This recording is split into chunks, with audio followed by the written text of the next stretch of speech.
which is the amendment of our suit against restaurants that we have found or that was shared with us that they are violating several laws, most of all the ability to be transparent and honest with their consumers. And here is Gedney now. Thank you. Good morning, everybody. I want to thank you all for being here. If you'll bear with me, I do have some notes written down. I'm a little new to being on television. I want to tell everybody that today my legal team filed an amended complaint in our ongoing Shrimpgate litigation to reflect significant new evidence that has come into our possession via subpoena. In reviewing that evidence, I think perhaps the most disappointing thing that we found was almost every restaurant on Shem Creek failed the testing. It's a hard thing to stand there next to the statue of Wayne Magwood and look out over the creek and look at the remaining shrimp boats and sit there and know that every restaurant you'll see, and not every restaurant, the restaurants that were tested did not pass. They are not supporting the very shrimp boats that are parked outside of their restaurant. I want to thank the community. We've received a lot of support from the community, messages, comments from other sectors of the fishing industry, from local farmers and other people engaged in the agricultural community.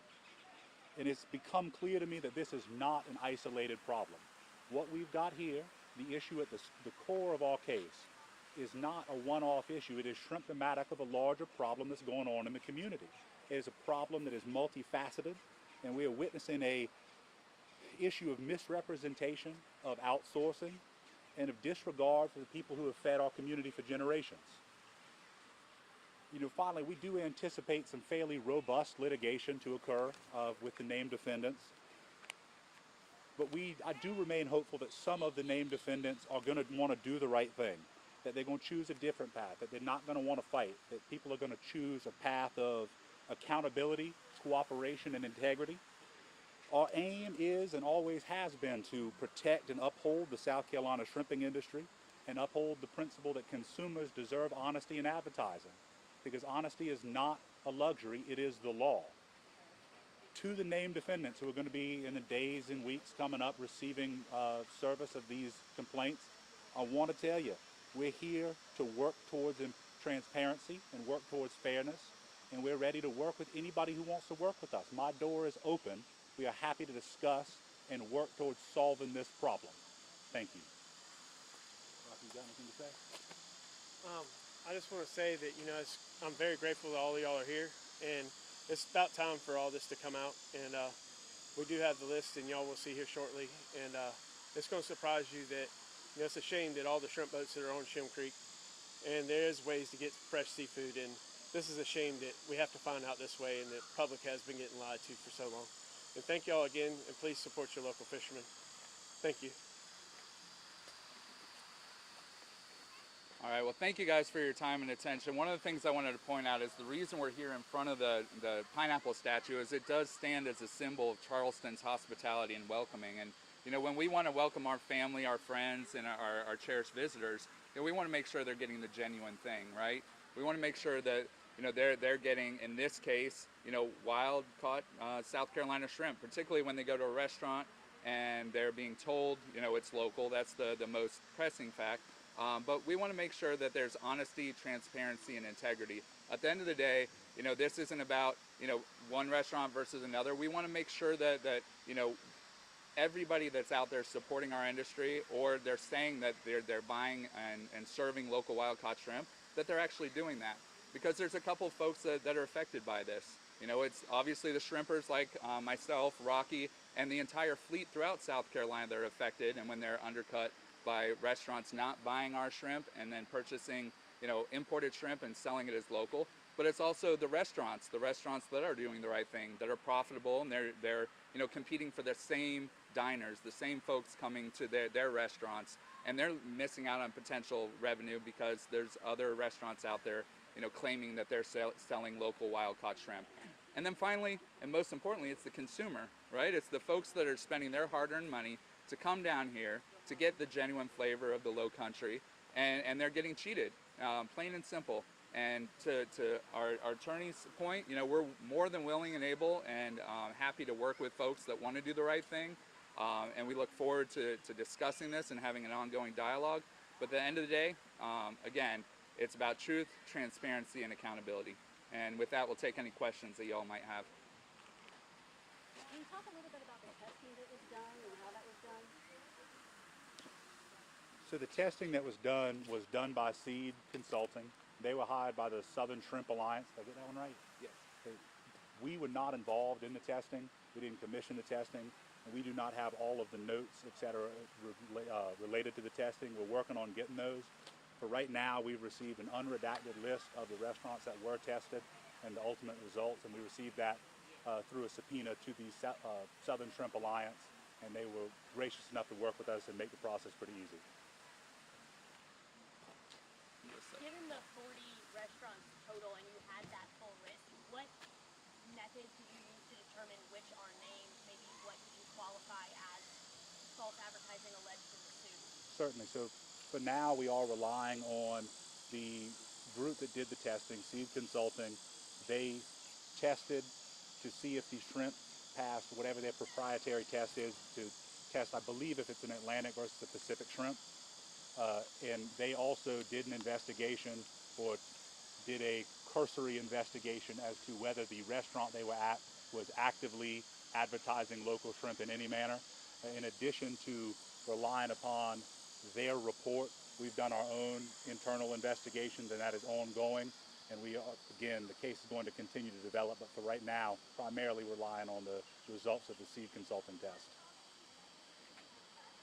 What do you hope the outcomes are after kind of going through this litigation and lawsuit with some of the restaurants that were named?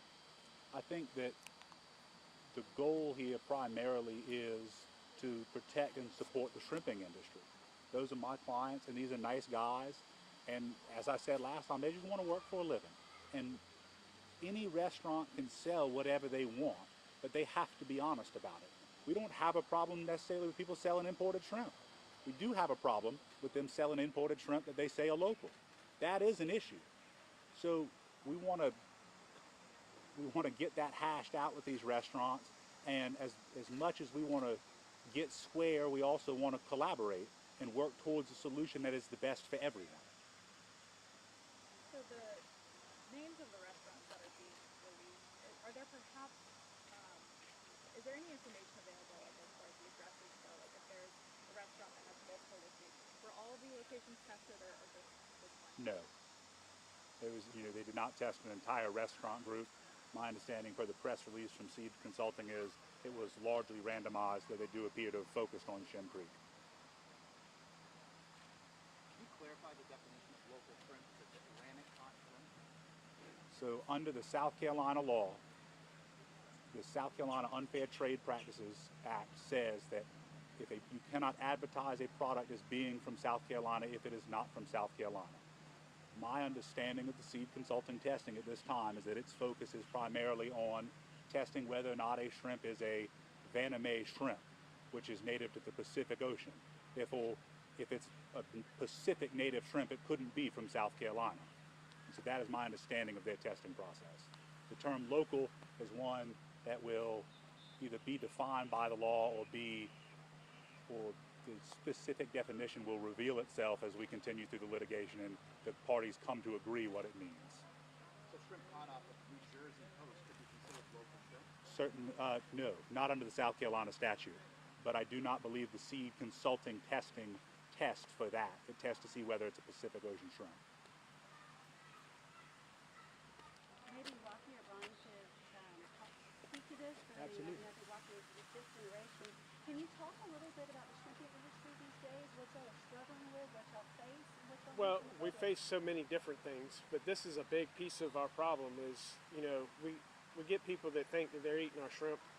And when you go places, a lot of places they go to eat, they think they're eating local shrimp and they're not. And we cannot compete against the prices of the imported prices whenever we don't have, we can hold the prices of shrimp to close enough to the restaurant for them to buy them from us. But if nobody reaches out to buy them from us, this is a problem. We've tied our boats up in the last couple of years because people are buying imports instead of buying ours. And people think they're eating our shrimp and supporting us, but we're having to stop working because of these imported shrimp coming into the country. And this is one of the facts of it is, if we could sell to these restaurants and make a very fair bid to them to buy our shrimp, all our fishermen could work all the time instead of being tied up. And yes, we can supply enough for these restaurants. And this is a low country tradition. I mean, this is what people come to the low country for. They come to these restaurants, they think this is what they're getting. Yeah, and they think that they're eating fresh local seafood, and that's a problem, you know. And if we don't have fresh local shrimp at the time and they can't get them, yeah, I don't mind them selling imported shrimp at all. But don't say you're selling something that it's not. You know, I mean, that's a problem. And, you know, reach out to us and see what we can do to help get you some fresh shrimp. You know, we've done all kind of things. We're trying to reach out to every restaurant. There's no reason for them to be doing what they're doing right now. We've done so much in the last 2 years, just me and Brian, with the association trying to get fresh shrimp to people that say there's different reasons why they're not selling fresh shrimp. And we've came and done what we think is fair, and we're not getting the results. Yeah, if I might add, you know, one of the things that has come to light from all of this activity is there have been a lot of restaurants who have reached out to us that want to do the right thing, and we want to promote them too. And, you know, one question I would have for some of the other restaurants, particularly if it becomes an availability issue, is why choose imported instead of getting shrimp from Georgia or North Carolina or the Gulf when it's readily available? Yes, there's a lot of pressures from what we call inventory overhang, where imported shrimp producers are bringing more shrimp into the United States than what the consumer consumes in a year. So we're competing for a lot of storage space, which a lot of times is why we have to tie up, because we can't move our shrimp quick enough. We can get out there. We can provide shrimp, and it's, you know, almost like salt in the wound when, you know, there's tons of shrimp out there and we're tied up at the dock. But meanwhile, there's restaurants that are, you know, out there selling imported shrimp. But I do want to make the emphasis and the point that there are a lot of good restaurants out there too. You know, we're working actively, you know, or diligently to do our best to verify information on our website. You know, we have a list of restaurants on there. We know there's more that are trying to get on there. We just need to make sure that we verify the suppliers and that it is authentic. And because, you know, without having a country of origin labeling law, there's really not much enforcement right now is what we're seeking. But just to verify or allow consumers to make those informed, intentional decisions about where they eat. They may want to buy imported shrimp, you know, so let them have that option. You know, maybe they have an issue with, you know, the way we harvest seafood, which I would contend is very sustainable. But, you know, give the consumers the right to know. And I think that's a big part of this case, is making sure that restaurants, if they're holding themselves out to serving local wild-caught shrimp, they're actually doing that and not the converse. Can you also talk about the public health safety concerns that also go in terms of them? Yeah, thank you for bringing. Do you mind? Oh, sorry. Nice and clear. Thank you for bringing that up. You know, in this press conference, I wanted to really just touch on the initially on the case before us, but there are a lot of things that are symptomatic of the imported shrimp crisis, and one of them is the health issues. Right. Very recently, there was a study conducted by the University of Georgia that found that there was a very resistant strain of shrimp and shellfish in imported products that were resistant to, I believe it's colostin. It is a antibiotic of last resort, typically used for folks with hospital-generated pneumonia, meningitis, and other very strong bacterial infections. And in these imported shrimp, they're resistant to that. And as we consume that, our bodies then, you know, have the potential of being resistant to that bacteria. AMR is or antimicrobial resistance is the fastest growing, most pressing health crisis in the world right now. And it's something that's very concerning, and it's something that we should all take notice. And, you know, when you think about, you know, the shrimp we catch it right off our waters. It comes, you know, from trawl to table. It's caught here, not brought here. And when you think about how shrimp right now is grown in aquaculture, a lot of it is used suspect practices that are banned, such as you know, nitrofurands, chloramphenicol, other antibiotics, and veterinary residues. But unfortunately, there's not a strong enforcement mechanism as far as inspection. It's well documented that the inspection rate of imported shrimp is between 1% and 2%. And according to Senator Kennedy, when he testified before, or when he had Secretary Gina Raimondo, the former Commerce Secretary, testifying before her, He mentioned that there was less than 1% inspected. Of that, a third was found to be rejected. But unfortunately, there's not laws in place to destroy that rejected shrimp. Right? That can, in theory, it can go right back onto the ship. And if it comes into San Francisco, it can go right go down to Long Beach, and then it has a 99% chance of entering our food stream. So there's absolutely a public health concern about consuming imported shrimp. But when it comes to the facts of the case, we're more concerned right now in this moment about restaurants holding themselves out as selling our stuff. And I've heard Rocky mention it. One of the things that we'd hate to have happen is somebody gets sick eating or believing they're eating our shrimp when they have consumed imported shrimp unknowingly. And there's a lot of folks out there that want to help us, want to support our industry, and spend their money supporting us, and they're being defrauded. And I think that's a travesty, and it needs to be addressed. You said that there was a few reasons that people were going to this imported shrimp rather than that you suspected they were going to this imported shrimp rather than the local shrimp. What do you kind of suspect is that main turn into the import? I guess buying imported stuff. I would say it's an intentional choice when you choose to purchase imported shrimp rather than local wild caught. A lot of it's probably ease and convenience, or the bottom line. We, as Rocky mentioned, we are competitive. There are a lot of shrimp providers here that will compete on price. Maybe it's not the same. Maybe there's a little premium, as there should be, because I believe our product is of higher quality. But I think it really comes down to ease and convenience from potentially a big box restaurant distributor, or it's something that's convenient for them. Anything else you guys would add? Have to ask them. Yeah. What's your ultimate goal in filing this and putting the amendment with those names in there? Is it, do you want the restaurants to course correct? Do you want compensation? What's the ultimate goal of, naming these restaurants? Sure. I'll let him answer, but Ultimate goal is, it is a combination of those issues. We want everybody to course correct. We hope to, in an ideal world, help create an environment where this problem is self-regulating and prevent it from continuing into the future. My clients have been harmed by these practices in the past, and unless something is done, they will continue to be harmed by it. So we want to put a stop to this, whether that be through a component of monetary damages, whether it be through injunctive relief, or whether it be purely through collaboration with the restaurants, where restaurants start working to hold each other accountable, or through legislative efforts. We identified an opportunity to try and solve this problem through the judicial process, and that's what we've instituted, and that's our plan for now. And we'll adjust as things progress, just as we have so far. Seed Consulting has, run these tests in, I think, 7 of the 8 other states. Mm-hmm. And you guys are the only ones that have so far taken legal action. What does that say about the South Carolina Shippers Association? It is, the legal action that we have taken is not a common one. It's not an issue of bringing a case against someone for negligence. It is a complex legal action brought in the federal court involving both state and federal law. The federal law that we brought the case under is technically a trademark law. It's an obscure legal issue, and I believe that we've been contacted by some other states interested in what our progress is, but it's not the road well traveled, and I think that is the easiest explanation. Is it's not an easy thing to do, and most people aren't that interested. Do we have a timeline? So we've filed the amended complaint today. It's going to take us a pretty good amount of time, given the number of defendants, to serve everyone.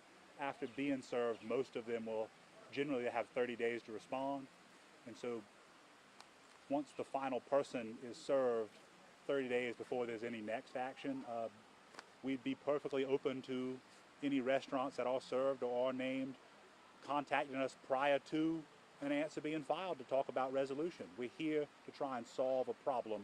We're not just out to get everybody. I anticipate talking to restaurants or reaching out to them when they are served. Their response might be, we don't explicitly advertise local fresh. Maybe in their minds it's about the way they go about it. Can you maybe say a few words about what in the seed led you to say, is it in terms of local or fresh or both? That might be a little in the weeds. Again, of what their qualifies. so Seed's analysis of the issue is their own. They have not yet shared that with us. We've requested it. In my office's investigation, we have found a lot of examples, and I think one thing that's going to be discussed frequently when these restaurants begin to contact us is the FTC, the Federal Trade Commission, the federal regulations regarding this are extremely, extremely broad. They're very sweeping. Again, as we discussed before, this concept of a net impression, and that is material, be it in your restaurant, on your menu, wherever, that might just give somebody in your restaurant the impression that it's local, is enough under the federal law. And again, we're not out to get anybody. We're out to raise awareness and try to solve the problem. And we're ready to have those conversations. Can you clarify, like, so there's the 25 that are these restaurants that have explicitly said we serve local wild caught shrimp? Did they make that claim, or is the net pressure more? Again, the Seed Consulting results that we've been provided do not specify every time which of the specific rules may have been violated. They indicate that that facility had a violation.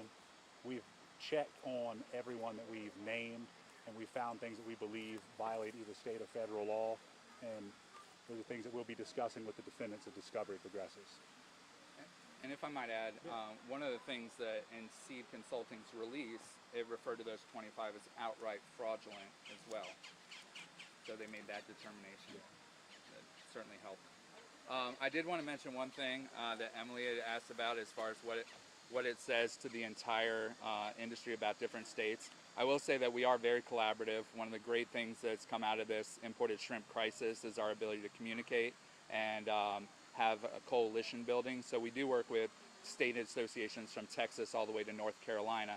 Most recently we were in North Carolina, as some of you know, helping defend their livelihood when there was a late filed amendment to ban trawling in about 90% of their waters. So that's just indicative of the multiple fronts of this war on domestic shrimpers, whether it's imported shrimp crisis or certain interest groups trying to shut us down, or the health aspects that people are a potential the risk of being exposed to. So I just wanted to point out that there are a lot of great shrimp associations out there that are made up of shrimpers, just like Rocky and myself. We're volunteers. We're out there working, fighting to just be able to go to work, to harvest shrimp and bring it home for everyone to enjoy. Have the named restaurants been notified yet? No, today we filed the new summons and complaint in federal court, and per the rules, our next step will be to serve everybody. And is that happening? Like, when is that happening? It'll probably be starting tomorrow. We have to, we've had to do the research to track down and identify each restaurant's corporate entity, and then identify their registered agent so that we can serve process upon their registered agent. And that's probably going to start tomorrow, and that'll take some time. Anybody else? Any other questions? I brought a couple copies of the amended complaint that Maggie has if anybody wants one. All right, thank you all very much for your time. We Thank you. appreciate it, Thank you. and we'll be in touch with any news progresses on the case. Thank you. Thank you.